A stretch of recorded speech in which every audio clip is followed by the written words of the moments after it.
All right, what is up, Only Playbook fans? We're back for another episode 49. I swear the episodes just write themselves with all this crazy ass news that just comes out every other day. It seems like a couple hours before we started recording, obviously one of the biggest news of the offseason has broken, and we'll definitely dive more into it. But again, I'm Sweetcar. I got Shishot Shovit.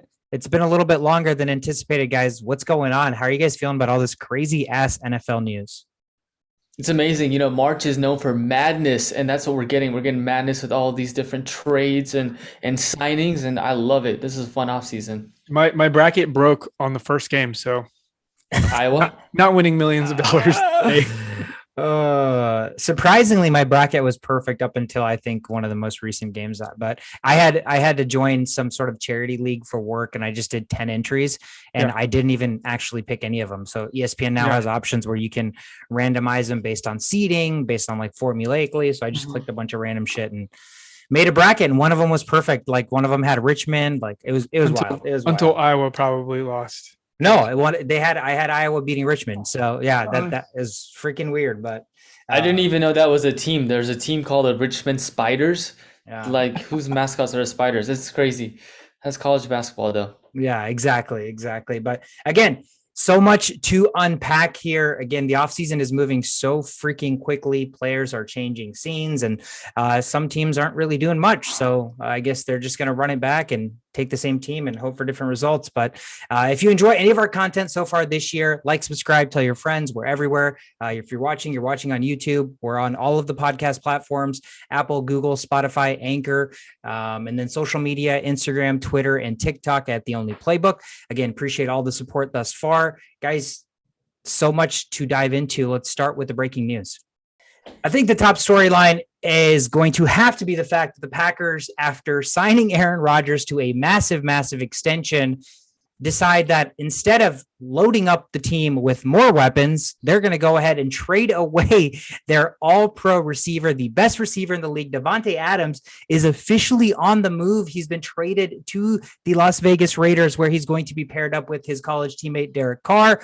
Packers are going to get back the Raiders' 2022 first round and second round pick, but they couldn't agree to an extension. Davante Adams was upset last year that they tagged him, said he wasn't going to play on a tag this year. They decided to tag him to try to figure out salary cap shit.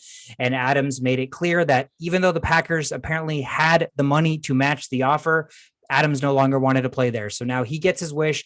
He's playing for the Raiders now. And I don't know, the Packers receiving core seems awfully thin for paying a quarterback $50 million a year. So where are your guys' heads at with this?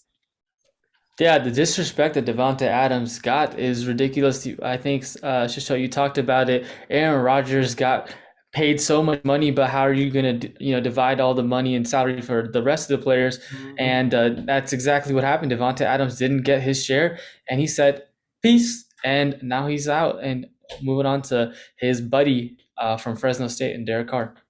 Yeah, this is a great day to be a Vikings fan. This is one of the greatest days. It's probably top 50 greatest days of being a Vikings fan, because the torture is mitigated. It has to, right? Who's going to step up for him?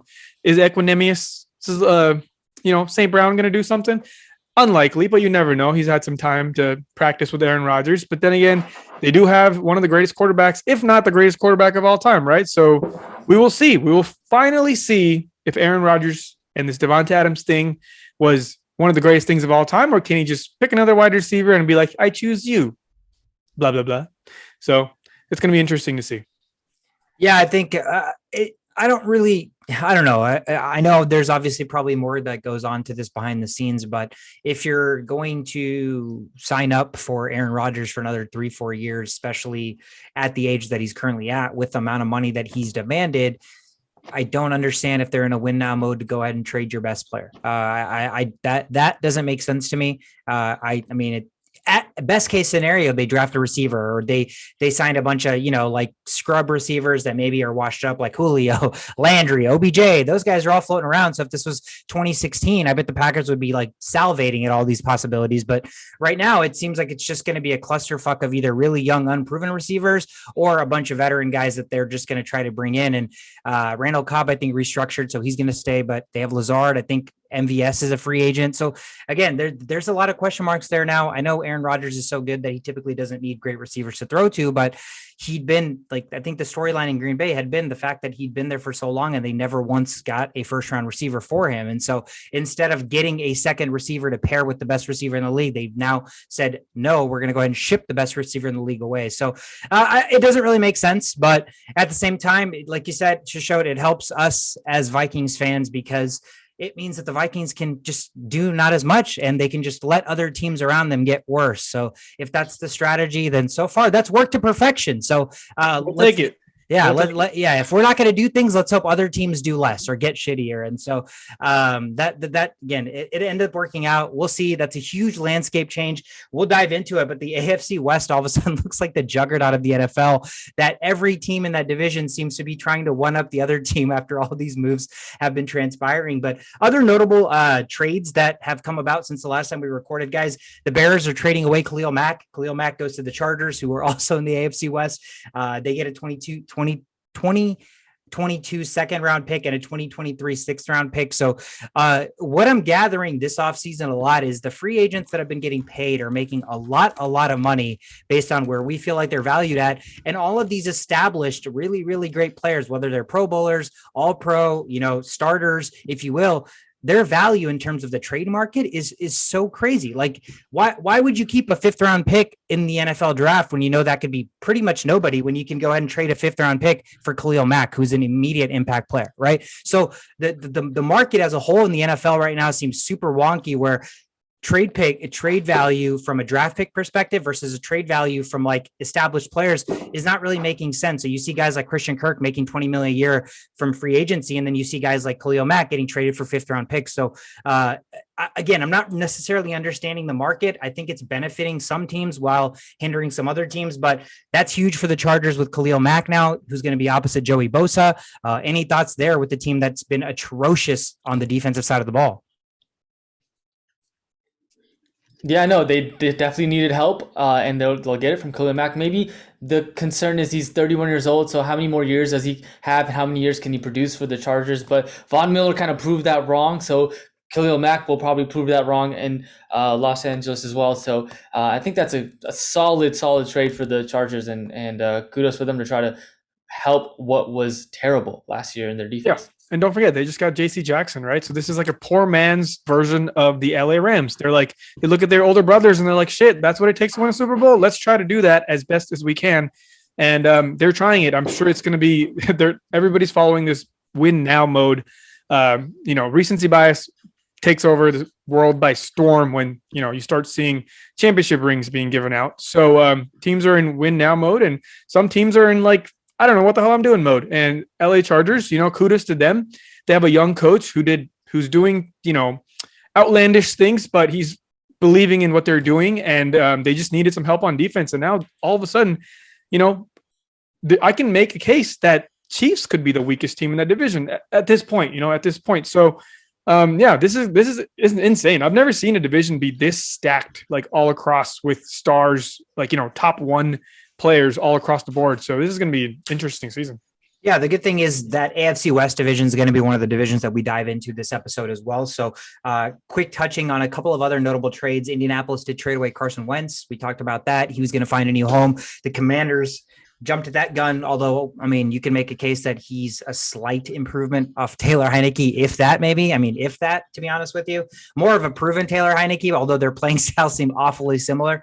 And they give up a second round and a third round pick to get him. So that's a big change of scenery for a team that was quarterback needy. I don't know how much of an improvement that's going to be, but also the Cowboys did trade away Amari Cooper. So a team that was looking to, last year was so offensively explosive when they were clicking on all cylinders.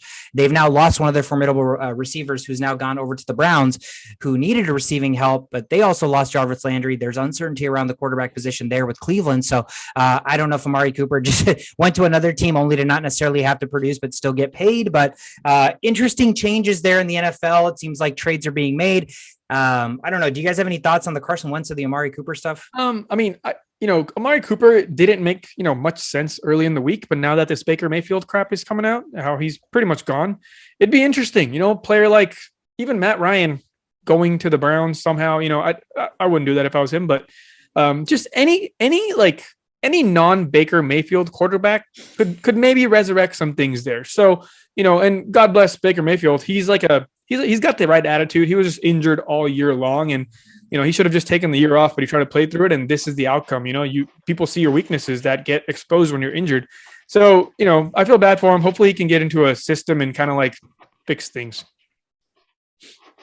Yeah, it's ultimately for the Browns, it's how much improvement is it losing Jarvis Landry, getting Amari Cooper, and then also still not having a quarterback that's going to throw the ball to Amari Cooper, so it's like there's not really a correlation in some of these moves, but that's, I think, been the craziness of the offseason is you're seeing a team, are you rebuilding, you're paying premium for this position, but then you're looking to trade another player. A lot of it's not making sense, but that's the beauty of the offseason. And there's so much offseason left before football actually kicks off. But the people that aren't paying attention or the people that aren't doing much during this time, this is the time where teams are building their rosters to compete for games in September and in October. So I think it's really important to see how these teams are shaking things up. And we'll dive more into it. Again, this episode, we want to jump into the NFC and the AFC West. We'll talk about those two divisions, kind of see what the offseason outlook has looked like for each of these teams and, the moves that they've made up until this point and maybe what more they can do in the draft to solidify their contention. So without further ado, let's jump into the NFC West first. From shittiest to best, the worst team in the division last year in the NFC West was the Seattle Seahawks. The Seattle Seahawks were 7-10 last year, finished 3-3 in the division, and they did end up still being the worst team of the division, but having a positive point differential. So typically you don't see that from a team that's last in the division. The good thing with this team is they did come into the offseason with a ton of cap space, $33 million. But the biggest news for Seattle is they have traded away Russell Wilson. Once the franchise quarterback that helped them win a Super Bowl, that took him to another one, is no longer on the roster. He is over in Denver. So this team is now looking for probably a quarterback. They still have some receivers. They have Tyler Lockett. They have DK Metcalf. They have guys that are taking up, decent amount of cap space on the defensive side with Jamal Adams, but you have big free agents like Bobby Wagner, Dwayne Brown, Gerald Everett, Rashad Penny, and Alex Collins, both free agents from a running back perspective. So you're looking at this team and really trying to understand the trade for Russell Wilson, in my opinion, made it seem like this team was heading into a rebuild. But the fact that they still have two receivers that, a 1 and a 2 receiver are as good as any other team in the NFL. And we knew that the problem with this team was their offensive line and the defense. Did this team do enough? Does this team have enough money? And can this team build a roster without having your core in Russell Wilson to be competitive next year? Or do you think it makes most sense with this team having 7 draft picks, $33 million in cap space to start building for the future? Yeah, I think that they're in a rebuild mode, but it's strange that they let go of their quarterback, Russell Wilson, future Hall of Famer, but Pete Carroll is still there at age 71. So, I guess he's willing to coach a couple more years and he's not looking to retire. And, that's probably why they didn't release him or he didn't retire. But I think that they are a quarterback away from being a legitimate team. And it's crazy that they let go of Russell Wilson, but they've got some solid pieces. They need to fix their offensive linemen.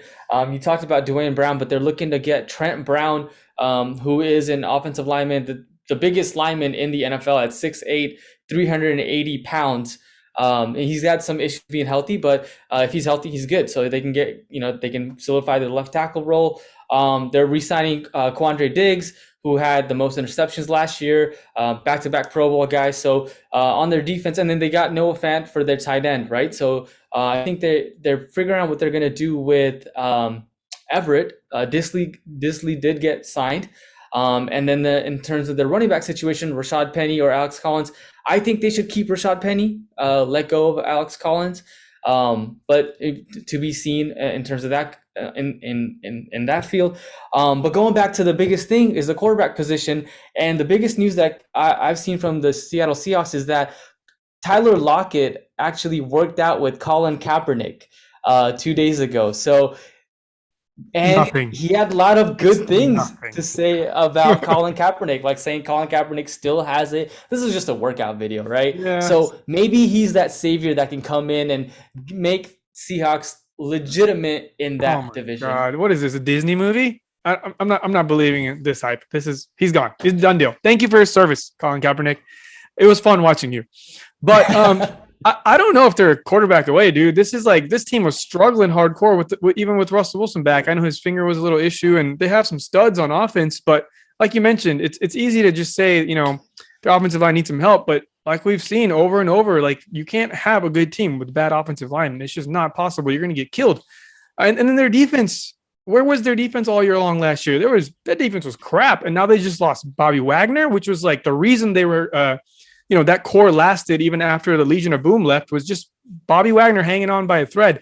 So I'm not as optimistic. You never know, with a good quarterback, things can dramatically shift, culture changes. But, as somebody that doesn't believe in quarterback wins matter or whatever, by saying that, I mean that, you can't put all the pressure on the quarterback, and the quarterback's not the reason for all your successes. So, yeah, I don't think they're in my opinion, I don't think they're just a quarterback away. I think their defense it's not going to last. They're in a division with some high-powered offenses, if not like 3 of the 5 most high-powered offenses in football. And and they were 7-10 last year. I think this might be like 6-11 year, unless some dramatic things happen at the quarterback position. But yeah, I'm not so optimistic on them. I feel like they have a lot more needs. I know they re-signed some people, some cores, but it's going to be interesting to keep up with this team. They did sign a couple of other guys too. They signed Artie Burns, and they're a linebacker who's also plays defensive end in Uchenna Nwosu. So something about him, he had more QB pressures with 40 than anyone on that Seattle defense last year. Upgrade there, right? Defensive end linebacker, and a cornerback addition, along with your already good cornerbacks that you have, could make them a little bit better than they were last year. Yeah, I mean, again, the pieces they got back in the Wilson trade can be immediate impacts. Defensive tackle Shelby Harris is going to step in and start right away. Noah Fant, like you mentioned, at the tight end position. But like you mentioned, Shovit, on the defensive side, I think, the cornerbacks they signed, Burns and even Sidney Jones, those are going to be nice complementary pieces, but they still don't have a number one. Quandre Diggs is huge. That's a big safety for them to get, as seems like he's going to be now the focal point of that defense with Bobby Wagner's uncertainty. It doesn't seem like they're going to re-sign him, but the offensive line as well. They signed center Austin Blight. So they are slowly patchworking this team together. With that being said, again, you're losing the biggest piece on your team, which is quarterback. But here's the situation. They have the number 9 pick in the draft this year. They still have $33 million in cap space. Is this the team now that looks at a possible quarterback in the first round because they can get him on a rookie scale contract? They'll still have enough cap space to maybe even get more linemen or more help on the defensive side for him. So, again, it's one of those things where I think ideally if they wanted to keep Russell Wilson, or if Russell Wilson wanted to stay there, they probably would have figured out a way to make it work. But the reports came out that Russell Wilson himself was ready to move on. So at that point, it doesn't become a hard decision. When your best player who's given you a Super Bowl and is ready to kind of get a change of scenery, you're going to try to do your best to probably accommodate for that. Yeah. So it seems like long-term it's going to work out for both of them. But yes, I mean, 7-10 last year with Russell Wilson missing a handful of games, Geno Smith still looked okay. Like for how bad Geno Smith is and for how long he hadn't seen the field, he looked decent. So if they can draft a quarterback, or if they can get a quarterback on the cheap here in free agency, I don't know, Jimmy Garoppolo, like other guys that are available that maybe even, again, Colin Kaepernick seems very, very far-fetched because the dude's not played football in like 6 years. But at the same time, if you're getting Colin Kaepernick, if Colin Kaepernick's goal right now is just to get signed and you're getting him at a premium discount, like he's costing you next to nothing, because let's be real, like how can he even ask for money at this point? I think it's still worth looking into because you have so much money to build around him. He wouldn't have to do too much if you could build him an entire offense or a roster, right? So I think it'll be interesting for them. I don't know that they signed Pete Carroll to go into rebuild because of how old he is as well, right? So that also leads me to believe, like, is Pete Carroll getting signed back on to at the age of 71 to withstand another 2-3 year rebuild? Or are they like, here, Pete, we're going to lose Russell Wilson, but we're still going to have enough money to try to patchwork this team to be competitive in 2022, especially as free agency is progressing, guys, and we're seeing how depleted the NFC is starting to become. But yeah, so again, for Seattle, I think it's going to be interesting because, yeah, they're losing their best player. So replacing him at the quarterback position is going to be the biggest question mark for them. But little things that they've done in the offseason, and they still have a ton of cap space to work with. So hopefully they can still swing a couple of bigger moves to stay competitive in that division. But moving right along, the next team on the board. The San Francisco 49ers last year finished third in this division, but still were the sixth seed in the NFC at 10-7, 2-4 divisional record, and still made the playoffs. So struggled within the division, but still had a plus 62 point differential. They have $7.7 million in cap space this offseason, but there are a ton of question marks. Again, this team also starts with the quarterback position. Jimmy Garoppolo has an injury. It looks like they're not committed to him in the future. They've made him available for trades. Teams have called about Jimmy Garoppolo. So it's going to become, is this the Trey Lance show? Is he ready to assume the starting quarterback position and take over this offense next year? Because there's still enough weapons around him to make this team successful in 2022. But again, I think the reason they were shopping Garoppolo and still also looking at a replacement quarterback is because they themselves feel like Trey Lance still needs some time to get acclimated into the NFL and learn the system and learn the playbook. So, with this team, their biggest offseason signing, you have to look at their cornerback, Charvarius Ward, right? They gave him a pretty hefty 3-year, $40.5 million contract because they needed cornerback position pretty direly. And so being that was their top position of need outside of the quarterback, they did a good job locking him up, played well in Kansas City. But outside of that, the defense is going to have a lot of question marks here. Where are you guys seeing the 49ers needing to go in this offseason, or what they need to do to replicate the success from last year or even surpass that success? Yeah, I mean, the biggest free agency signing that they couldn't do is the Laken Tomlinson signing, where he went to the Jets. He's now the highest paid tackle for $41.2 million. So it seems like they shifted from he's a guard, isn't he? on that. He's a guard, yeah. Guard, yeah. Yep.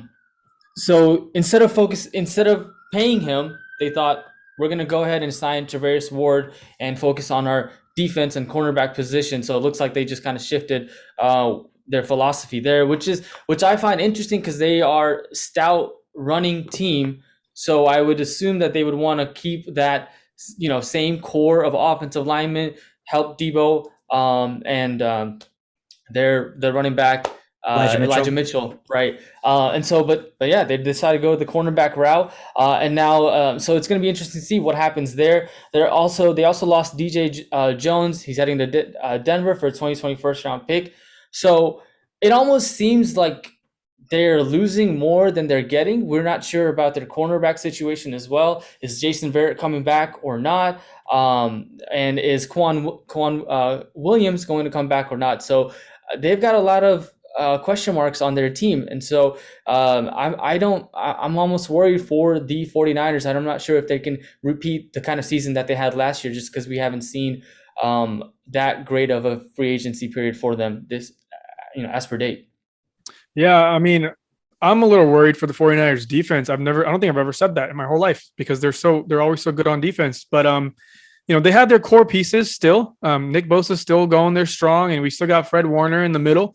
But some veterans are leaving or may leave. Josh Norman is declining, as you can see a cornerback be. He has declined significantly, but he still knows the veteran moves, right? He can teach some of the younger guys. And then Jason Verrett at one point was PFF's number 1 rated cornerback. Like, these are some big key points to why the 49ers can run the ball. You can't run the ball if you have weak secondary, then you're going to get scored on, and then you can't keep up if you run the ball. Like, it's not making sense right now. You have a lot of question marks with this whole quarterback situation. I can probably guarantee you Jimmy G is probably gone. It's like 95% sure. I don't know how you can come back from he was the first quarterback that was even talked about when the free agency opened up that may be leaving. Like, they literally immediately was like, okay, Jimmy G's up for grabs. Who wants him? That kind of rubs you the wrong way. If it was Baker Mayfield, he would have probably tweeted about it already. But yeah, I mean, Trey Lance, you have a guy that you believe in as your future. I don't see how much longer you want to let him watch. He's got some rep time. It's second year time. It's go time. Big players, big name players that you think are going to make big impacts in the league for many years.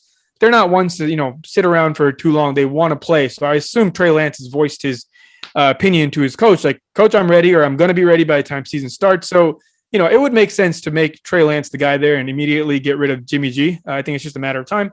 But cornerbacks, like I mentioned earlier, you need to keep one of these guys. You already lost some of your key pieces around.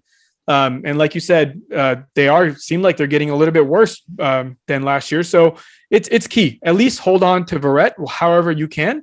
And that's the only way. If you lose your cornerbacks, you lose your run game. Yeah, exactly. I mean, they did a good job replacing DJ Jones in the middle with Hassan Ridgeway. So they've swapped that. They've signed a number one cornerback in Ward, but like you said, they need a number two still. And I think for them, that safety position is really, really important. Marcella Harris, Jaquiski Tart, and Tavon Wilson, all safeties, all pending free agents, right? So safety seems like for this team, they have the number 23rd overall pick in the first round. So a safety, there's a huge drop off after Kyle Hamilton, who's projected to go like top 5. So I think for them, a Honey Badger, still a free agent. That seems like something that could make a decent amount of sense. But I think they're going to need to shore up that back end because it's going to be important for a team that relied so heavily on the back end last year. If they all of a sudden deplete that back four, that front seven all of a sudden doesn't look as dominant anymore, like you mentioned, outside of Fred Warner and Nick Bosa. So it's going to be interesting to see how the draft helps that. And like you said, Shishod, I think at this point, there really are so limited in quarterback options that it almost seems like by default, you just start to play Trey Lance. Like, let's get him the reps. Let's see what he can do. I mean, this is the best way he's going to learn. And if this is kind of a bridge gap year for them where, there's some roster reconstruction happening, what better way for Trey Lance to learn than to literally just be thrown into the fire? So he got to sit, he got to experience some last year. He got to learn with Jimmy Garoppolo last year. I think this year it's time to kind of free the reins and see what they got, because again, it's really easy in this league to tell if a quarterback is typically going to be your quarterback of the future, if they just don't quite have it. And so the sooner they can figure out if Lance is the future or not, the sooner they can either deviate away from that or start to put the pieces around him to help him become more successful. So interesting offseason for this division, where this division was absolutely stacked last year. Seems like a natural regression is in play, but who knows? Maybe the other teams will have something to say about that. Let's move on to the next team. The Arizona Cardinals, who were second in this division last year, were the 5th seed in the playoffs, grabbing that first wildcard spot. Finished last year 11-6. They were 4-2 in the division. Did a decent job scoring a ton of points, plus 83 in point differential. Have about $9 million in cap space here. I think the biggest cap hits for them are pretty obvious. DeAndre Hopkins is getting paid a crap ton of money. You still have J.J. Watt getting a lot of money. You have your safety, Budda Baker, and then you have your defensive tackle, Jordan Phillips. So they are committing a ton of money to really, really key areas of the ball.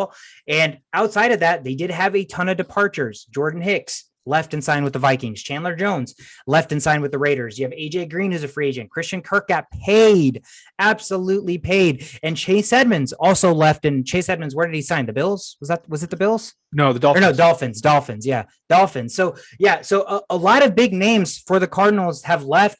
They had some weird rumors with Kyler Murray swirling where we didn't know if he wanted to be there, got rid of all the Cardinals stuff. I guess they've kind of squashed that, and they're working on a possible extension, which is going to cost a lot of money for Kyler Murray.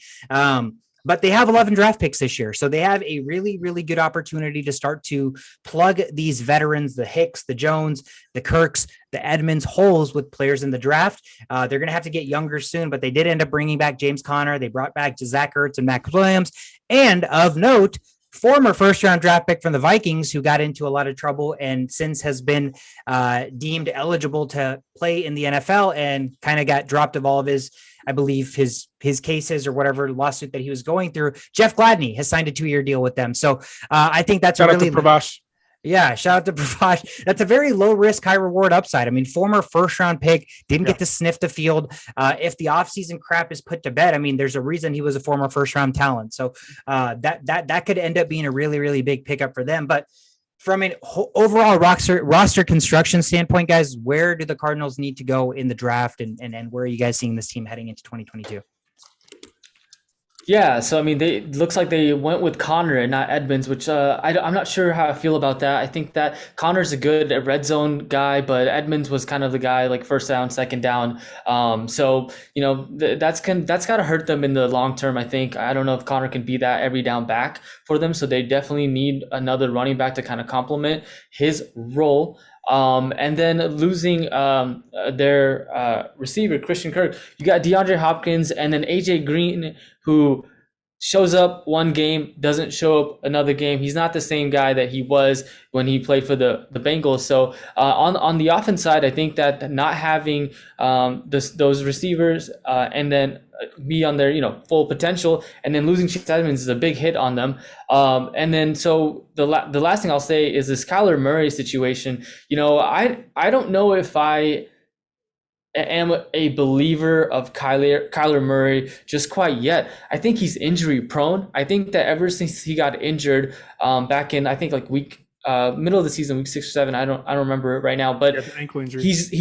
He plays worried, like he's afraid to get hit, and he's a small guy, right? He's a small QB that I just don't think that, like, I've seen enough to warrant him to get paid what he's asking for right now. So I mean, even if the Cardinals do end up paying Kyler Murray, I would be really worried moving forward that I am not going to get the same kind of production I may have gotten in like the first 6 weeks of the NFL when he was playing. Yeah, the good thing is he's still pretty young, right? So, and it's just an ankle injury. It's not like anything serious where, like, his play would regress. And the thing is, for him to get injured, he has to get hit, and you can't touch the guy. So, as long as the offensive linemen are protecting, and they have one of the best, blindside blockers in football. So, they've built it around where he can play his system and it could work. Like I would sell an arm and a leg to get Kyler Murray on my team, just because the upside is just ridiculous. There's nobody else like Kyler Murray. There's a lot of running quarterbacks. There's a lot of passing quarterbacks, but then it's really rare to see like a Kyler Murray who can just like run around like a chicken with his head cut off. So, I mean, just the upside wise, it's kind of tasty. I like the idea of it, but you're right. He's a little guy, one hit, like millions down the drain, so that's something to worry about. But I am not worried about this running back situation. We have to remember running backs are not as valuable as we think they are. There's always those special ones like Jonathan Taylor that come out of nowhere, or I mean, not nowhere, but like it surprises people. But these Chase Edmonds, they're very much like other Chase Edmondses around the league. There's a bunch of check down guys that can do check down things, and he's injury prone as well. So losing him is not the end of the world. I think you can fill in his void with a bunch of running backs in the draft, like even Cook's little brother, he's very similar to that style, probably runs more efficiently. And then the wide receivers, remember how we were talking about how much wide receivers they had at one point? We were like, this is the best wide receiver core in football. So there's still Rondale Moore, who can, I think, probably fill in Christian Kirk's role. What was Christian Kirk's role? Just go deep. Yeah, he was like a go route guy. Yeah, it was weird. And I'm one of those people that thinks Christian Kirk wasn't all that from the beginning. Like, why did you get paid that much? Probably just because the salary cap is increasing every year, and there's just more money to be given out. And then AJ Green, absolutely, you hit that dead on. I don't even know why he's still playing. Julio Jones should give him a call and be like, bro, we got to go. What are we doing? Let's go fishing with Randy Moss. Straight bass, homie. But anyways, they got worse. Jordan Hicks is now a Viking. Chandler Jones, probably not going to be playing. He already got signed, right? He already got to the Raiders. So this team has actually gotten worse in almost all aspects. They have added Jeff Gladney, but he's a tackler. He's not a cover guy. He's more of like I will tackle anybody that comes in my way, but he's not a coverage guy. He could get beat deep, so I don't know if they fix my biggest concern. Like, I wanted them to get JC Jackson and kind of like solidify that role, but Jeff Gladney is not solidifying that role. That's just another hopeful choice, Yeah. So I don't know what the Cardinals are doing. This is just more pressure on Kyler Murray. I'm not liking, this is probably like my least liked team after all the teams we've talked about.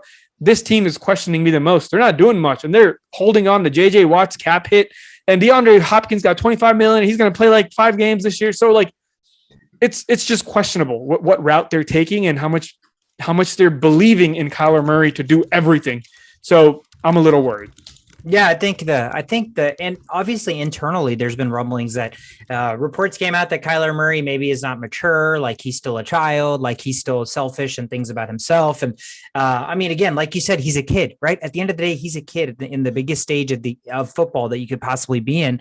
And he's going to be due an enormous contract. So, is he letting that get to his head? Is he thinking about the fact that he's so worried about securing the bag that's what's important to him right now? Who knows? And then obviously with Cliff Kingsbury, I don't even know if he's the guy. I don't know if he's the answer. I don't know if he just got that job because of the reputation and the fact that he's getting he has somebody like Kyler Murray to make him look good when he looks good, because Kyler Murray can make anybody look good with the way he can run around. So I think, I'm still not worried about Kyler Murray. I'm not worried about his long-term outlook. He's too tremendously talented. Yes, obviously with the size, there's concerns, but like you said, he does a good job of sliding and he does a good job of like avoiding contact, that you're not necessarily worried about that. But from an offensive standpoint, they did get worse. They brought back some of the guys that they had in Max Williams and Ertz, but they lost guys that they had last year too, right? So they haven't refilled or replenished those positions yet, but that's where this team, it's going to be really important with these 11 draft picks, that either they, hit on a lot of these, or they do a good job of utilizing the back end draft picks to trade up and get guys that they need that are instant playmakers or impacts, or instant guys that are going to make impacts on either side of the ball. But yeah, from this division, it seems like, with how well they started last year and how hot they were, and at one point they were like, oh, perennial possible Super Bowl contenders, and then how they dropped off, this team is trending in the wrong direction. They don't have enough money. They're losing important guys, and they're paying positions like DeAndre Hopkins, who, when he's healthy, he's one of the top 3 best receivers in the league, but he hasn't been on the field enough. And so, like, you can't have that much money tied up to a receiver that's not on the field enough, a defensive end in JJ Watt that's not on the field enough. And so it's going to become a financial, battle for them to be able to get enough money to allocate to players in impactful positions. So it's going to be draft or bust for the Cardinals, it looks like, this year, or Kyler Murray is going to have to take the next step and, be a perennial MVP candidate this year and play out of his mind and take the step that the Mahomes have taken, take the step that the Josh Allens have taken. That's the only way I see the Cardinals being a legitimate contender. I think they've regressed drastically. But the number 1 team in the division is the last team that we want to talk about. Last year's defending Super Bowl champs, the LA Rams, who were the best team in this division, the best team in the NFC and the best team in the NFL. 12-5 last year. They won the Super Bowl as the number 4 seed, 3-3 divisional record. So contrary to popular belief, you can suck in your division and still win the Super Bowl. So 3-3 divisional record, plus 88 point differential. This team is $8 million in the hole in terms of cap space. They have done some flexibility, some maneuvering, but we know that there's big positions that are demanding a lot of money, as well as they should be, right? Aaron Donald and Jalen Ramsey, I don't care what your cap hits are. I mean, you deserve the money you get paid because you are that impactful.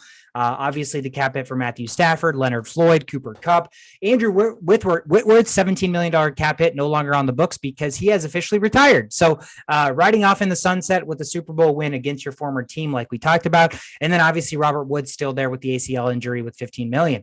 The biggest offseason acquisition for this team, guys, is Allen Robinson. 3 years, $46.5 million.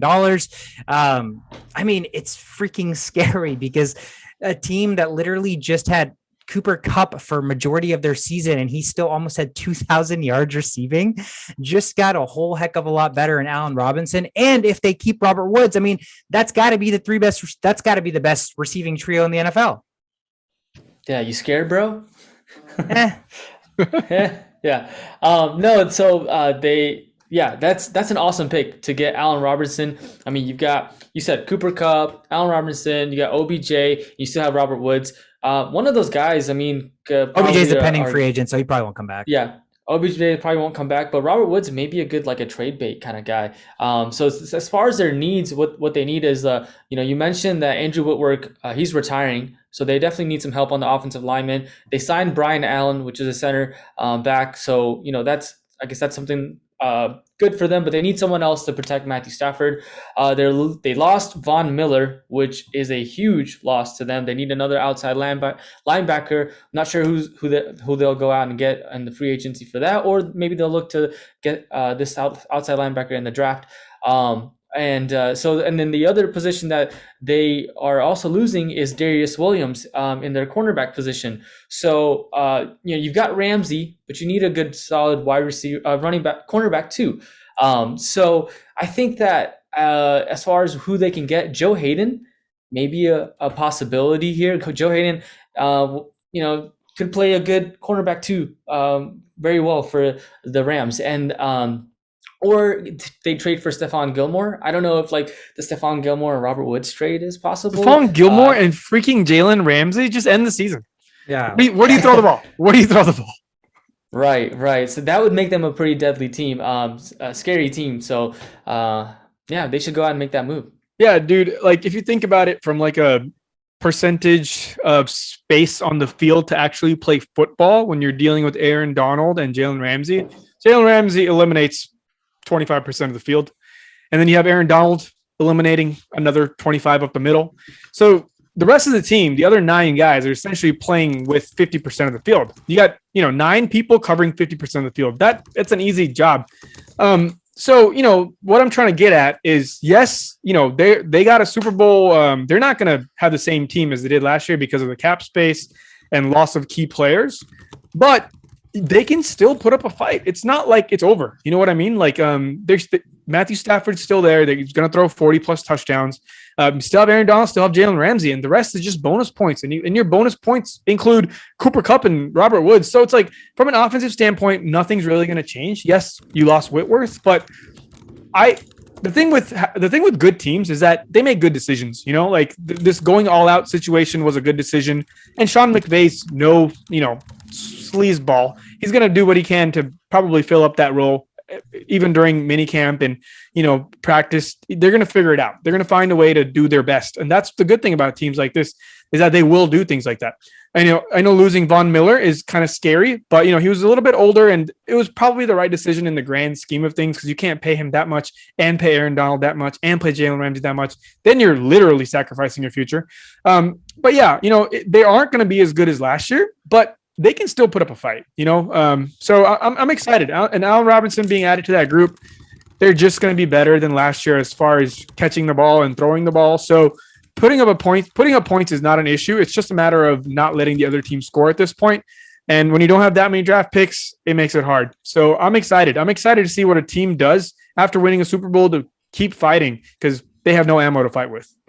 Yeah, I think the Whitworth replacement, the writing was on the wall. They extended and they re-signed Joe Noteboom, who had stepped in last year for Whitworth and opposite Whitworth. So he's a 26-year-old tackle now who's going to pretty much probably just step right in and fill that role. Obviously, bringing back Brian Allen as a center is huge. So the offensive line and the offense as a whole, I'm pretty sure at this point has zero concerns. If anything, I'd argue that their offense actually got better with Allen Robinson, because Robert Woods wasn't on the field and OBJ got hurt, and OBJ, didn't demand the same level of attention that I think a healthy Allen Robinson is going to demand. So I think offensively they're even better. And like you said, Shisho, when the core of your defense is the 2 best defensive players at their positions and maybe in the league as a whole, you can literally just fill the rest of the spots with like plug and play guys and guys who, just have to do enough to get by. And so with only having 4 draft picks and having a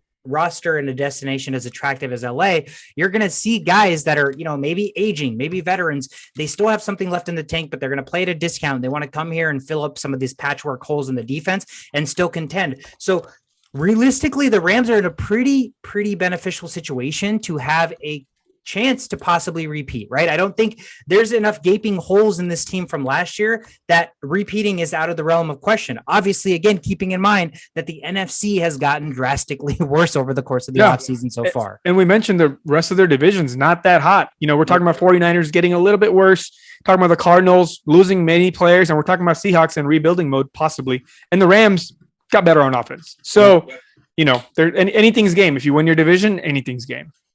Yeah. So Super Bowl repeat looks like it is a possibility for the LA Rams. And I think this year I expect them to still be atop their division, granting, barring some kind of crazy injury or some kind of crazy offseason moves between now and the time that the season starts. Guys, let's jump over to the juggernaut of the AFC West. The worst team in the division last year at 7-10 were the Denver Broncos. They were 1-5 in terms of a divisional record, plus 13-point differential. We talked all year about this team being a quarterback away. And what did they do? They pretty much paid the price for their mortgage for the rest, for the next 3 years in order to get one of the best quarterbacks on the market, Russell Wilson, who comes here and in his press conference says he wants to win 3 to 4 Super Bowls. So pretty tall order for a guy who has won a Super Bowl and been to 2, but I like the confidence the team around Russell Wilson is awfully scary, guys. I mean, defensively, they're young, they're hungry. They have so many marquee impact players. And then obviously on the offensive side of the ball, we talked about the fact that Teddy Bridgewater didn't have the ability, Drew Lock didn't have the ability to get the ball in the hands of these playmakers. It was making Jerry Jeudy, it was making Cortland Sutton, it was making Tim Patrick look bad, when in reality, this is a really, really good receiving core. Pair that up with Javonte Williams, the emerging running back there. I mean, the Denver Broncos all of a sudden, I mean, again, before everything took place this last week, the Denver Broncos seemed prized and destined to compete for a possible Super Bowl. I don't know where they stand now with all of the moves that the corresponding teams in their division have made, but let's start with Denver. How do you grade this offseason? Where do you see this team finishing? They are no less than an A.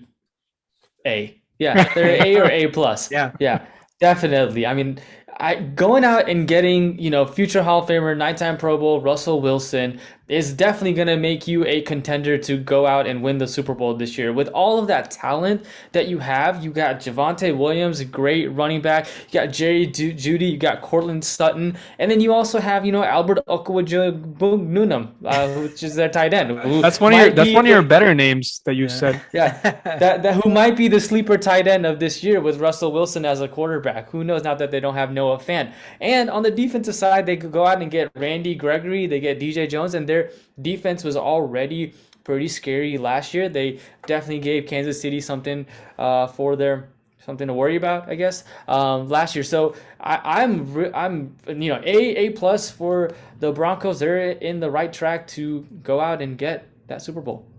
Yeah, they literally something really bad could happen to all of their wide receivers, and just because they got Russell Wilson, I would just give them an A plus right there. This is a game-changing quarterback. This may be the best quarterback of this decade or the most recent decade, and he probably is. I could definitely put up an argument there. But I don't know if anything's happened with these guys yet, but Kyle Fuller, Bryce Callahan, and Kareem Jackson, three of their four most important players in their backfield are pending free agents. Have they been signed by anybody yet? No, those guys have not been signed yet. I know. Obviously, with Denver, they have PS2 Patrick Surtain as their number one cornerback. So you're right. If you're having two starting cornerbacks and a starting safety hit the free agency block, they're definitely going to need back end help.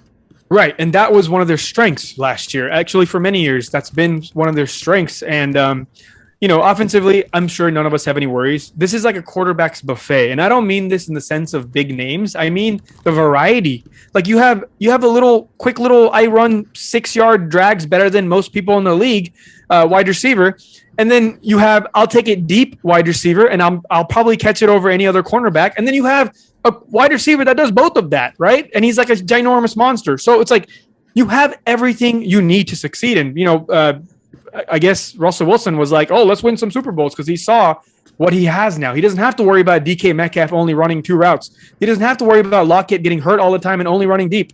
Like, he's probably sick and tired of that. He's like, I'm getting murdered by my offensive line. I never get help from my offensive line, and my wide receivers can only run like 4 routes. So now he gets a significantly better offensive line, and he gets receivers that do everything. These receivers collectively are, top notch collectively. So that's huge.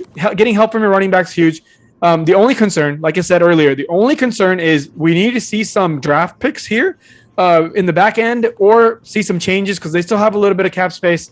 That's it. That is it. And this is a Super Bowl team, and they're going to be seeing, whoever in the Super Bowl here pretty shortly if they can fix this cornerback and back end situation. Yeah, this is another team that I see as a Honey Badger fit, right? They have PS2. They still have Ronald Darby, who can probably play their nickel corner. So they probably need a cornerback 2 in the draft. With 10 total picks, I think you're going to be able to find somebody in the draft. But sure. I think solidifying a safety like a Honey Badger to man that secondary. I mean, God, if they sign Honey Badger, is there anything preventing this team from? They're already pretty much all in. Like, why not? Yeah, honestly, you still have enough cap space. He's getting to the tail end of his career, so I think the contract there wouldn't be as expensive as maybe people think. You have Randy Gregory as a big flashy signing as your edge linebacker after needing to fill that hole in that position. So I think they're literally just a possible safety or maybe a second cornerback away from actually having 0 holes in this team. Justin Simmons, PS2, and Honey Badger, God, Yeah. some people just have it all. Yeah, some franchises just know what it means to go out there and try to fucking Yeah. compete, man. And the Denver Broncos are the epitome of one. It's super exciting for Russell Wilson. I think that's a match made in heaven. He's got a great offensive line, good weapons, and now again, it's just about executing. But the best thing about this, guys, is that while Denver got better, the rest of the division didn't just rest on their laurels. They said, you know what? You guys are going to go out and get Russell Wilson. We're going to go out and get guys that can take Russell Wilson's head off. So that takes us to the next team in the division. This story can write itself. The LA Chargers, the second team in the division, finished 9-8 last year, 3-3 in their division, plus 15-point differential. We already know about their high-flying offense. They re-signed Mike Williams, give him a big fat contract, 3 years, $60 million. Hopefully he can stay on the field and actually play to the potential of that contract. But the biggest thing these Chargers are doing, guys, they said, you know what, Russell Wilson? You want to come to Denver? We're going to go ahead and bring in a guy that knows more about Denver than you. Von Miller comes to town for the Chargers now opposite Joey Bosa. And what is Von Miller's task going to be 2 times this year is to take Russell Wilson's head off. So again, I'm loving this chess checkers that this AFC West is deciding to play. They got Von Miller. The Chargers went out and paid J.C. Jackson, number 1 cornerback here, 5 years, $82.5 million. They got a Pro Bowl long snapper, right? So they're not just even the most random outlandish positions, they're like, we got the money, we're going to get the best of the best. So they go out and they get a Pro Bowl long snapper. And then on top of that, they solidify their defensive tackle in Sebastian Day. So this team has done so much on the defensive side of the ball this year or this offseason that it goes to show that they understood, along with everybody else that watched this team last year, that the offense was fantastic and the defense was atrocious. So JC Jackson, Von Miller, those are 2 immediate impact players that are going to turn that defense around. I mean, where are you guys seeing the Chargers landing in the AFC West?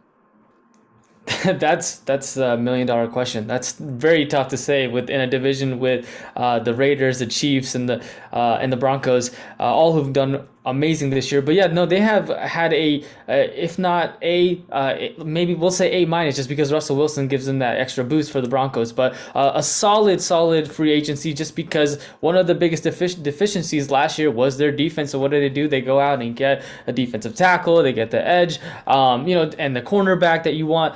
Now, it's all that is set to be seen is if that defensive scheme will fit with these personnel. And if it does, then the Chargers are looking pretty scary. There were times in that offense where things weren't clicking for Justin Herbert.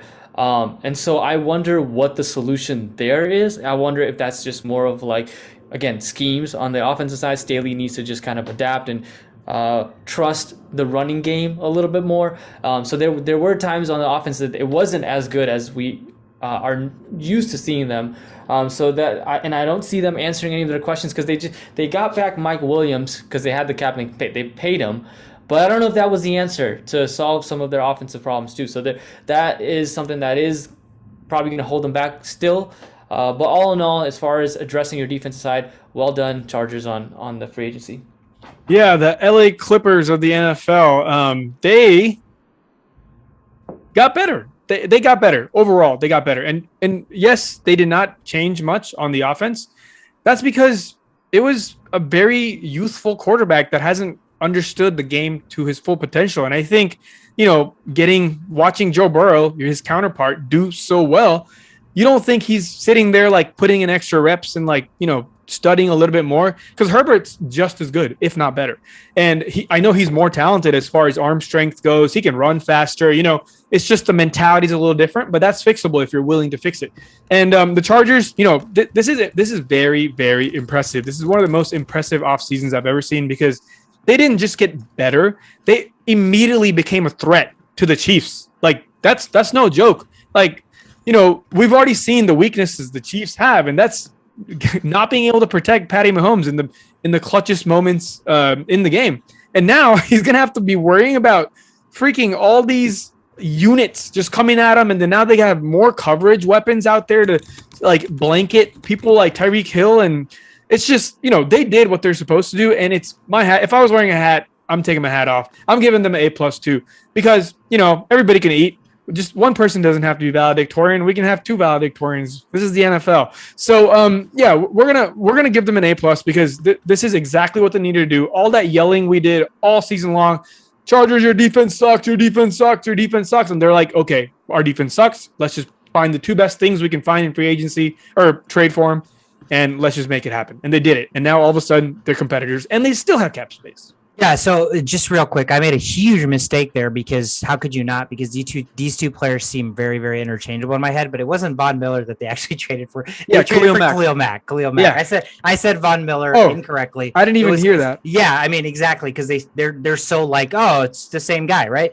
But yeah, so they got Khalil Mack, but nonetheless, again, that pairing, as long as Joey Bosa, right? The thing with Bosa, stay on the fucking field, bro, because you're so productive when you're on the field, and it's such a big discrepancy when he's not on the field, right? Because he is their best player on defense. So it's very, very imperative that dude stays healthy because he's going to make everybody else around him better.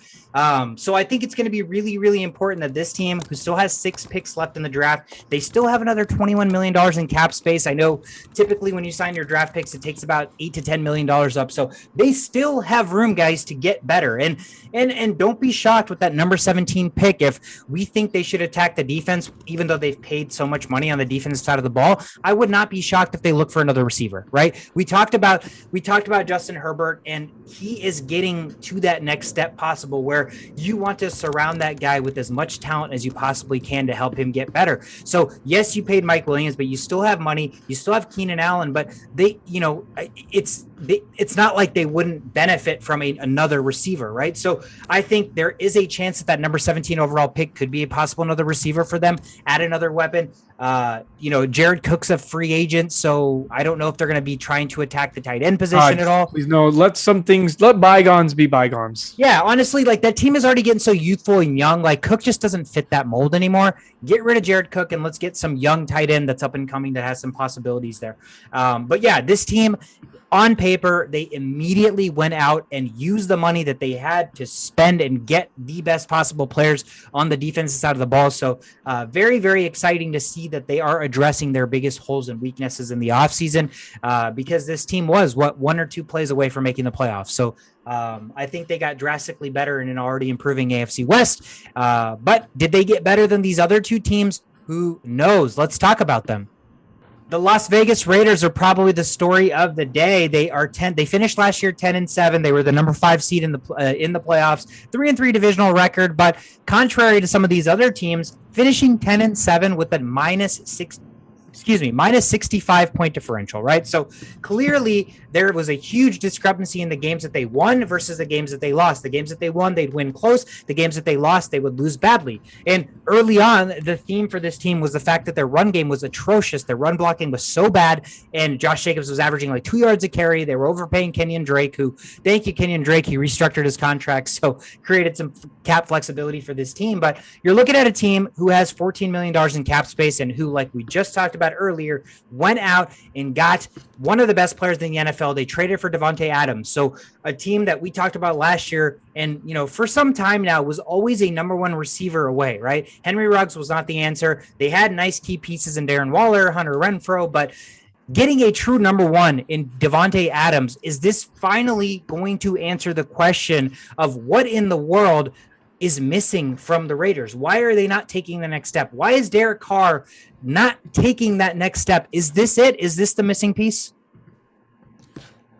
Let's hope so. This was, anywhere that you look at for Raiders as far as what their need is getting a true number 1 receiver. And it doesn't get truer than Davante Adams. And hopefully this is all that Derek Carr needed in his entire career. A guy like Davante Adams to be known as an elite level quarterback. And so it's hard to have a big target like that and not be known elite, but we'll see. There are some, a couple of other things that they needed to go out and get, which is on their interior of their defense. They went out and got Chandler Jones. So Chandler Jones and Max Crosby is going to be a pretty big threat to opposing offenses and quarterbacks. So that's well done there. I think both of those moves. Sorry, I didn't mean to cut you off. A funny thing about that, both of those teams, the Chargers and Raiders, made those moves corresponding to the Russell Wilson trade, right? You already had the Raiders have Max Crosby. What did they do? They got a guy to the other side.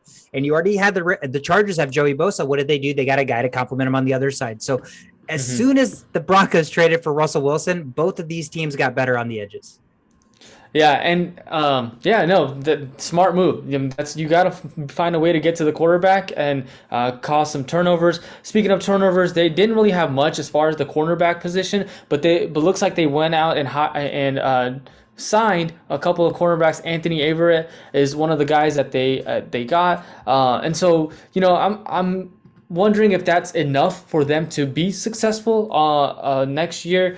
But they're probably, out of all of the teams that we've talked about, I would say they're probably still last place, and they still have more to prove than the Chiefs, than the Chargers, and the Broncos. Yeah, as you would see on paper.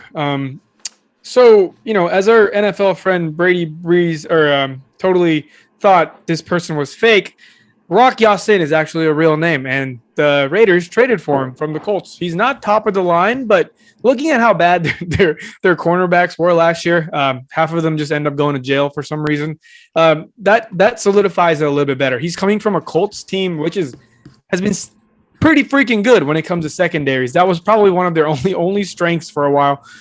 So he's going to bring some of that into this. So that helps him out a little bit. And yeah, there's no way around it. There's only one thing to talk about at this moment, and it's these additions of these two players. Chandler Jones, huge addition, and then like we just talked about, Davante Adams, best receiver in football. So now I think it's time, right? We've been talking about this for years, at least the last 2 years. We're like, is Derek Carr actually good or is Derek Carr bad? I can't tell. It's really hard to tell if he's good or bad because he doesn't have that clutch factor that you kind of need to put somebody over the hump, but he puts up good numbers sometimes. So it's like, and he makes some crazy good throws sometimes. So it's like, are you good or are you bad? And now having this, Porsche come into your life, he's going to have to make use of this, and I think he will. There's no way you can have Davante Adams and be bad at what you do as a quarterback. So I think we're going to get to finally see Derek Carr put up good numbers and be competitive. And Shovit, I actually think, I'm going to go out on a limb and say the Chiefs are going to have the worst record in this division next year. Probably the stupidest thing I've said, but if you look on paper, I know we're going to talk about them here soon, but there's moves being made everywhere. People want to get better, and Chiefs are just hanging on to Patrick Mahomes and Tyreek Hill. Yeah, I think it's just basically the timing of things, right? The Chiefs have been so damn good for the last 3-4 years now that what are they going to need to do to revamp and I guess reopen this window that is Patty Mahomes' opportunity? Because at some point this contract's going to come back and take a huge cap hit there. Obviously, you still have like other guys that we want to talk about there, but with the Raiders, I think the important thing to remember is they have so much youth on the defense, right? So the cap space that they have, that $14 million, their positions that they needed, we talked about in the offseason, were receiver, which they attacked. Davante Adams, you can't get a better receiver than that. Cornerback, they did sign Anthony Averett. They traded for Rock Ya-Sin, but they still have young guys in Nate Hobbs. They still have Darius Phillips. They still have Trayvon Mullen. So you're looking at a very, very youthful secondary. Pair that with their safeties, Trayvon Moehrig and Tyree Gillespie. I don't see many holes in this team anymore. I think, again, the reason the Raiders was such an anomaly is I kept feeling like this roster didn't have very many holes, yet they kept underproducing. Like they kept the product on the field versus what you see on paper was not making sense. And now I think with an impactful player on one side, like Davante Adams, again, if we talked about the shutdown cornerback manning like an entire side of the field, you're going to have Davante Adams now basically manning an entire side of the field. You have Hunter Renfrow, who is one of the best slot receivers in the league. He's going to get wide open on these one-on-one slot plays. And then you still have Darren Waller with that size and that freak of nature. Like all of a sudden, Derek Carr has absolutely no excuses to not perform. I mean, he should statistically probably put up the best numbers that he's put up his entire career. And then pair that with the fact that you got such a leader in Chandler Jones on the defensive side of the ball. Yeah, I mean, if we're talking strictly on offseason moves and where they started and where they're at, the Chiefs are lateral, if not gotten worse. So yeah, every other team seems to have made moves and taken steps to be better. And the Chiefs, obviously logistically handcuffing themselves, their cap's not there. They haven't made enough moves to, sustain that same level. So obviously when you have a guy like Patrick Mahomes, your team is pretty much never out of the question of being competitive. But let's dive into the Chiefs and we'll really see kind of what holes that they're needing to fill here. The formidable Chiefs, who have been the household name in the AFC for the last several years now, finished last year 12-5. They were the number 2 seed behind the Tennessee Titans, 5-1 divisional record, plus 116-point differential. So scoring was never the issue with this Chiefs team. Cap space, little bit of a trouble, down 10 million in the hole. Their biggest cap hits, obviously, Patrick Mahomes, we talked already about 35.7. Oh my God. Yeah. I mean, if there's one quarterback in the league, you're like, you know what, I'm going to stomach that cap hit. It's probably Patrick Mahomes, but you're looking on the defensive side of the ball here. She showed 29.4 million to Chris Jones, 26.3 million to Frank Clark. And then you have obviously your, weapons on offense, Tyreek Hill, your guard and your tackle that you're paying, which rightfully so when you have a quarterback like Patrick Mahomes. But here's the biggest question for them. They lost Trevarius Ward. He was their number 1 cornerback. They already had a leaky secondary. So if Tyrann Mathieu not coming back either, then their secondary is going to need some drastic help, or they're going to turn into the Chiefs of the first 6 weeks where they're basically playing like a Daniel Sorensen at every position and everywhere is open. So you obviously don't want to have that. They're losing some guys. They lost Byron Pringle. Darrell Williams signed somewhere else. You have guys like Mike Hughes, who had a nice year, who's a free agent. Are they going to bring him back? But there's a ton of question marks on this team. I think the only big offseason acquisition they made is they replaced Honey Badger with safety Justin Reed. They signed him 3 years, $31.5 million. But that still does not fill the hole of the cornerback position. You're still looking at a lot of overpayment on the defensive line with not enough impact for the amount of money these guys are getting. How do the Chiefs not rest on their laurels and rest on Andy Reid and Patrick Mahomes and Kelsey and Hill and just assume that next year they can maintain the same level of play when you see on paper the rest of the division get substantially better? Yeah, they're headed to be like the Chargers of last year, where they had a pretty good offense, but a terrible defense. And so although they're Patrick Mahomes, I have more faith in Patrick Mahomes, Travis Kelsey, and Tyreek Hill, I still think that if you don't have a good enough defense, you're just not going to be able to win the games consistently and get you to the promised land without a good defense. But they lost Tyrann Mathieu. They went out and got Justin Reed, who was a safety for the Houston Texans, which was I don't know if that's it's probably a downgrade from Tyrann Mathieu, but you had to get someone in that position, so they went and got Justin Reed. But I think that the scheme that the Kansas City Chiefs play, and correct me if I'm wrong, is like a very like cohesive, and they try to do different schemes to kind of fake the defense a little bit more than the usual team. So I think that when you have a new safety that comes in, may be a little bit difficult for him to kind of get a grasp, and actually like we saw last year with the Kansas City Chiefs, their defense in the first couple of first 6 or 7 games wasn't as good as towards the back half of the year. So I could see their defense definitely limiting them. They need to go out and get more help. One of the guys we talked about early in the I think before the podcast, that there's a lot of guys that are committing to a team and then backing out. Zadarius Smith is one of those guys for the Baltimore Ravens who could still potentially come to the Chiefs. And, they need more help on the defensive side. If they can get that, they can definitely still contest. And we won't have any doubts for the Kansas City Chiefs, but right now their defense is definitely causing a cause of concern. Yeah, I'm just shocked. They're just like, they've been sleeping this whole offseason. I don't know what's going on. I'm under the impression it's because they lost their player personnel person. The guy that did all that work, he doesn't do that anymore. He's responsible for getting the draft picks ready and all that stuff. They have a good amount of draft picks, 9 total, but who's going to do that now? Who's going to be that guy? I hope the next guy, whoever's doing it, is just as good, because they need it badly. They need to draft a lot of defensive players, and they do need to give Patrick Mahomes some help at wide receiver. Tyreek Hill is not as good as people think he is. He's dynamic, but he's not reliable. He's not consistent. You can catch defenses off guard with Tyreek Hill like nobody else. There's probably nobody else you can just make defenses rip their hair out like Tyreek Hill, but he's not a reliable guy. He doesn't catch every pass. He doesn't, he's a small guy. He can't go up and get things. He needs space. So that being said, who's going to be that guy? Robinson? I don't think so. And you have Kelsey like taking control of the middle, but Patrick Mahomes has nobody down the sidelines to do anything. And you're paying him $35.7 million to just focus on 2 players. That's a fool's errand. You're not going to go anywhere with a bad defense, with cap hits after cap hits for the rest of eternity, and no wide receivers. You're just doing the same shit you did last year, but worse because you're losing some of your best players.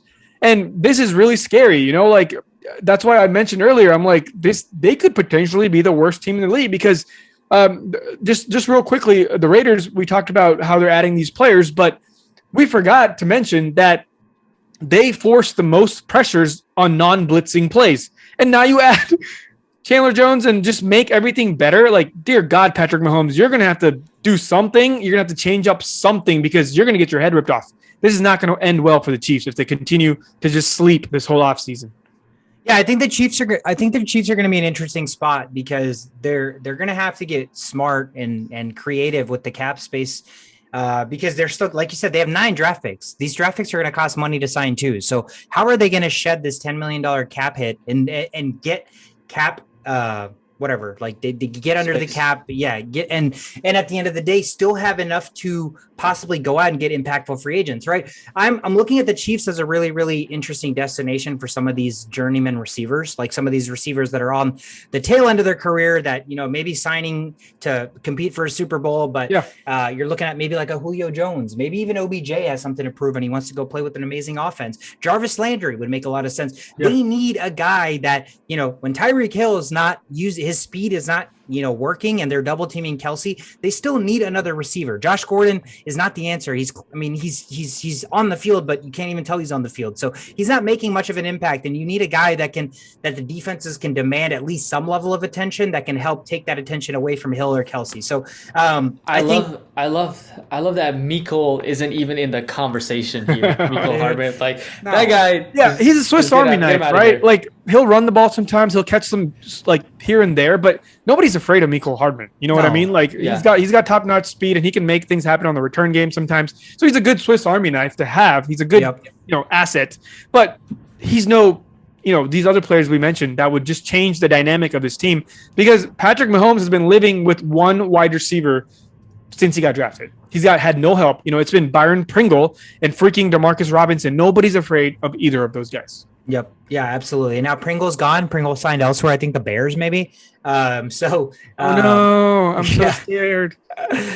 Pringle coming as their new number 1. But yeah, I think this team needs some sort of secondary receiver help, or they need to get a secondary tight end. Like they need another weapon on offense. And then, the defense, it's just like, there's really no spot that they can't benefit from on the defensive side. Again, Chris Jones is still incredibly productive. So I think the issue becomes Frank Clark, the $26.3 million that Frank Clark's getting. He's not playing up to that potential. So there's got to be some sort of a restructure there. They have to get cap friendly. And again, they have so many free agents. Mike Remmer's a free agent. Melvin Ingram's a free agent. Melvin Ingram signed back with somebody else, right? The Steelers? No, has he signed yet? I'm not sure, but he's a free agent. So I worry that, like we talked about, the more and more we talk about this division, the Chiefs have the biggest drop-off possibility this year because all of these teams got better on paper and the Chiefs either have stood still or have gotten worse. We will see. They might take the title of the next dynasty for sure now if they can still win this division. Then the Patriots saga is lost and now it's the Chiefs' time to take over if they can somehow sustain that level of accomplishment. Yeah, this is probably going to be the toughest task for them to win the division since Patrick Mahomes has made the league, right? I mean, I've never seen this division as competitive as it's going to be. Chargers and Raiders have been an afterthought this whole time. So. Yeah, and now all of a sudden they are, to be thought about. People need to start thinking about the Chargers and the Raiders. Yes. But again, the AFC West has now turned into the division, the juggernaut division. Every team is getting better, so the Chiefs have to, by default, at least make enough moves to stay competitive and relevant. So, I don't know. Any final thoughts here? Again, the landscape of the NFL seems to be changing every single day. Big names making moves, big players making moves. I don't know. Do you guys have any thoughts heading into, We have what? A little over a month till the draft. There's still going to be a ton of restructures, a ton of cuts, a ton of trades, maybe even. But what are you guys seeing with the AFC West, with the NFC West, and maybe even holistically as a landscape in the NFL, the biggest shifts from last year to this upcoming year? Yeah, I mean, people are just getting paid more and more. It's incredible, and I think you mentioned this earlier, like guys that you just don't think are deserving of that paycheck. But for example, the wide receivers have guys like Christian Kirk. Christian Kirk, Cardinals, yeah. And even Mike Williams, I don't know if he's deserving. Like, he's injury prone. He hasn't proved to be getting paid as much as he is. So it's interesting if these big signings will end up helping them or hurting them in the long run. I agree. Do you think we see Antonio Brown in the NFL next year? Ooh, I would love to see me some Antonio Brown. You already know. I mean, the Kansas City Chiefs, Tyreek Hill and Antonio Brown. Do it. Dude, do it. imagine? Yeah. No. I mean, there's Jerry Jones is sitting there with no receivers. Jerry Jones has some young receivers and needs some guidance, and he doesn't care about the thug aspect of things. No. So Aaron Rodgers needs some receivers. Oh my God. This just tells me how much I love Antonio Brown. I thought we were coming to an end of this episode, and I'm all like, okay, what am I gonna eat for dinner? Blah blah blah. And then you said Antonio Brown, and I'm like, episode just started. Just imagine the Packers all of a sudden are like, you know what? Antonio Brown, OBJ, Jarvis Landry, Julio Jones. Hey, you guys all want to just come play for Aaron Rodgers? Wow. You want to win a Super Bowl real quick? Imagine. I can imagine. That's a Super Bowl. That's a fucking Super Bowl. I mean, shit. Even if two of those guys stay healthy all year long, I'd take that. I'd take that any day of the week. But again, I don't think there's going to be any shortage of movement and content between here and our next episode. The NFL is moving fast. Some teams moving faster than others. I'm really excited to talk about the Jacksonville Jaguars and all the money that they just threw out at a bunch of random players. So that's going to be a sight to see if they actually got better or if they just spent money because they could spend money like we talked about. That's what it looks like. It looks like you give like a 6-year-old money and like, here, go buy stuff. And they're like, ooh, I'll take that. Everything they see, they're just buying. No wherewithal for actual value. God bless that team. The NFL and the salary cap increase has made it a premium for these guys to get paid. I think the whole Christian Kirk getting paid and stuff was the domino effect that led to Davante Adams being like, you know what, fuck this. Like, I'm not going to play on a franchise tag earning maybe only $3 million more than a guy like Christian Kirk. I wouldn't either. That's blasphemy. This isn't like basketball. You're putting your body on the line. You can get one hit and you're done for your career. Like, you got to get paid while you're doing it. Like, come on. And then another thing, I think we're kind of out of time, but next episode we're bringing some guests. Yes. Yes. And then one guest in particular maybe wearing a Deshaun Watson jersey by the time it happens. Yeah, the most latest rumors for Deshaun Watson is he's narrowed it down to two teams, right? The Falcons, who came out of nowhere. Let's be real. Before the sweepstakes started, I don't think anybody had made the Falcons as a possible contender. They had no money. They were in like salary cap purgatory with Matt Ryan. But the Falcons, and then same division, the Saints. So I think it's interesting. The Panthers are out of the running. So shit. I mean, imagine being this. I heard this the other day, and it was like the perfect analogy. You're playing musical chairs. And the Panthers are like the team that ran out of a chair. Now you're stuck with Sam Darnold for another fucking year. Like all these quarterbacks are coming off the board, right? You're like, oh, we'll wait. Oh no, we'll get the best one. And now they're all gone. And now you're still stuck with Sam Darnold. So wait, there's still Baker Mayfield. There's still Baker Mayfield. God. Oh yeah. I mean, shit. I don't know. Jimmy Garoppolo. Yeah. Baker, come to the Lions, bro. Come on. Come play for the Lions or the Bears. Do some trades. I need some Baker in my division. Yeah, that would be fun. It'd be fun to play against Baker a lot. That would be fun. But yeah, I mean, again, there's going to be more to talk about. We're going to have guests. I think the idea behind it is we know people that are diehard fans of some of these teams. And, we don't sit here and act like we know everything about all the NFL teams. We don't sit here and we act like we know everything about everything. So it'll be nice to get some, maybe emotional bias and maybe some unbiased perspectives from these teams from these guys' favorite teams. So D-Raj is going to come and talk about the Falcons, who hopefully by next week have got Deshaun Watson. That's going to make for a very, very interesting episode. I got some breaking news. Oh shit. Well, first of all, Kentucky lost. So 99% of the brackets are probably done. Please tell me I didn't have They were the favorites to win it all. And then now apparently, someone has been reaching out to Atlanta rappers. So some names include Lil Baby and Quavo and all these guys. And they have all reached out to Deshaun Watson to let him know how much they want him home because that's where he's from.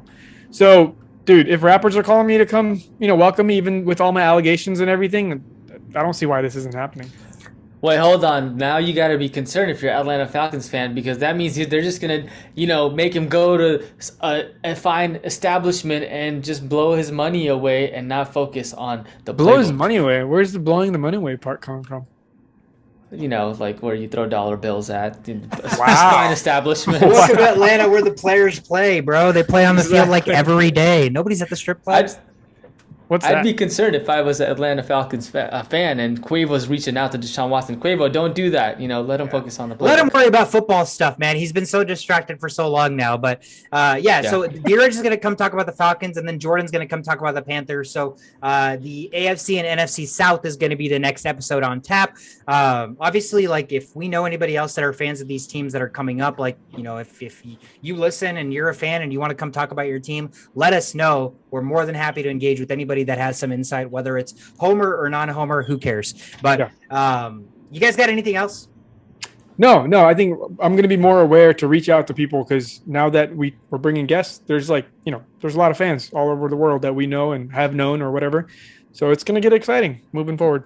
Yeah. Again, thank you guys so much for tuning in. Another great episode. The offseason just never stops giving. It's the gift that keeps on giving. Screw March Madness. The March Madness is the NFL free agency and offseason period. So we are the only playbook. Again, I'm Sweetkar Shoshovit. It's been a pleasure. We'll see you guys next time.